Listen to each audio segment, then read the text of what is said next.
Всем привет! Меня зовут Лена Григор, и вы на моем канале о жизни. Но кто из нас не знает в Австралии магазин Big W, где можно купить все и очень дешево. Давайте зайдем и посмотрим, что мы там можем найти. И первое, что я вижу, это целый отдел с куклами Барби. Вы знаете, что сейчас проходит фильм Барби на экранах по всему миру. Вкратце, история о том, что Барби выгоняют из страны Барби, потому что она не соответствует стандартам красоты. И когда она начинает новую жизнь в атмосфере покоя, обнаруживается, что совершенства можно достичь только через внутреннюю гармонию. Сразу вам скажу, на этот фильм я не пойду. Не люблю я розовое, и сейчас Барби сильно отличается от той, которую я покупала для своей дочери. Сейчас это целая индустрия. Барби в раскрасках, у Барби есть дома, у Барби есть домашние животные, целые наборы домов, машин. То есть это целая индустрия крутится вокруг Барби, Барби с друзьями. Вот вы сейчас можете это все наблюдать, Барби раскраска, и как она строит новую жизнь со своей новой подружкой. Ну, а я двигаюсь дальше, и у меня отдел с кулинарией. В одном из видео я рассказывала, как я собрала книжки, которые хотели выбросить. Каждая книжка такая стоит порядка $25. И я посчитала, что на свалке я нашла $7500. Неплохо, да? Ну, а теперь история. Исторический отдел. И первое, что бросилось в глаза, это книги о Второй мировой войне. И мне было интересно, как у нас в Австралии интерпретируют Вторую мировую войну. Я училась в советской школе и всегда знала, что мы празднуем праздник Победы 9 мая. Но, следуя данному графику, вот вы видите, вы можете обнаружить, что, оказывается, весь мир, кроме России, празднует День Победы 8 мая. В общем, не буду я вдаваться в эти политические, исторические моменты. В наши времена историю каждый кроит под себя как хочет. Я не историк, я, в общем, то, что говорят, могу поверить, могу не поверить, но всегда выводы делаю сама свои. Но, с другой стороны, интересно знать, как местное население интерпретирует ситуацию одну и ту же, так сказать, глазами с другого континента. И почему, откуда вот берется это то, что мы не понимаем друг друга. И я подумала, что, в принципе, неплохо было бы обратиться к отделу детской литературы и посмотреть, что сегодня читают в Австралии дети. Какие книжки, чем они интересуются, что у них нового. То есть сильно изменился мир, и в том числе детской книжки, не только в России, но и вот в Австралии.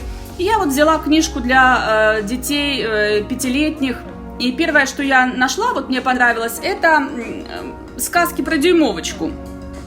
Как вы помните, Дюймовочка, это сказку написал Ганс Христиан Андерсен, датский писатель. Ну вот в свое время она была очень популярна. Другие сказки, которые мне понравились в этой книжке, это «Кот в сапогах» французского писателя Шарля Перро. А вы знаете, что она была написана в 17 веке? В принципе, здесь разногласий я не нашла. То есть в этой же книжке то же самое, что я читала своему ребенку или когда мне мама читала. Но мы пришли к другому моменту. Вот я нашла книжку «Кто сделал эту какашку?». Ну, в общем, другими словами, кто насрал. Да? И у нас тут есть единорог вместе с барсуком, оленем, медведем, летучей мышью, кроликом и совой. И он бегает и спрашивает, чьи какашки. Вот чье шлепнулось? Говорит, это вот ты, сова, насрала? Она говорит, нет, это не мое, у меня по-другому. И вот этот вот единорожек бегает, значит, от животного к животному и спрашивает, не твои ли это какашки. Вот. Но в конце книжки мы узнаем, что, оказывается, это навалил сам единорожек, вот, и какашки у него разноцветные, и еще и в искорку. Вот посмотрите до конца, и вы в этой книжке увидите. Я, конечно, смеялась долго, потому как, ну, не существует единорожка, и, соответственно, не бывает таких какашек. Но дети маленькие будут знать, что единорожек какает как-то по-особенному. Вот, так что он не ошибется, когда на улице найдет, кто это навалил. Вот, но и дальше по детским книжкам вообще я решила посмотреть, а что же тут доброго и хорошего я могу увидеть. И вдруг я поняла, что вот про уточку бы я хотела почитать. Но оказалось, что одна маленькая уточка забыла, как крякать. И она выходила на улицу и, значит, кричала то му-му, то еще какими-то звуками. И, соответственно, эти все животные, там, собачки, коровки, и кто у нас еще тут, вот там, кто собачка, значит, коровка, вот, и не знаю, кто это еще, курица, они называли ее мамой. Вот у них такая мама-утка. Вот, то есть, оказывается, у утки не утята, а у утки бывают другие дети, и не обязательно, что вот у собачки должна быть мама-собачка, вот, а у овечки мама-овечка. Совсем нет. Оказывается, у ослика может быть мама-утка. Вот такое странное коллаборация. Вот, все прекрасно живут под одной крышей. Вот, вот такая у нас тут в Австралии уточка. Вот, но, как говорится, перейдем к следующему отделу. И я пыталась найти какие-то семейные скрепы, но вот нашла прекрасный отдел про папу. Вы знаете, в каждой книжке про папу я не нашла ничего, что касается папы. Вернее, извините, мамы. Везде в книжках только папа. Вот у нас есть местный герой Блюи, он везде про папу. И, ну, еще дедушка, да, дедушка. Вот, ничего про папу, про маму, господи. Вот уже вот представляете, в голове один папа, а где же мама?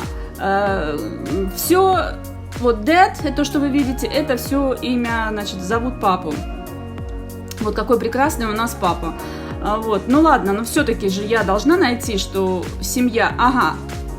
Так, нет, явно не тут. Так, подождите. Винни-Пух. Ага, про Винни-Пуха. Ну, про Винни-Пуха это точно должно быть что-то о маме. Вот. Но, следуя логике, я надеюсь, что... Помните, там у нас в сказке какой был Винни-Пух с пятачком?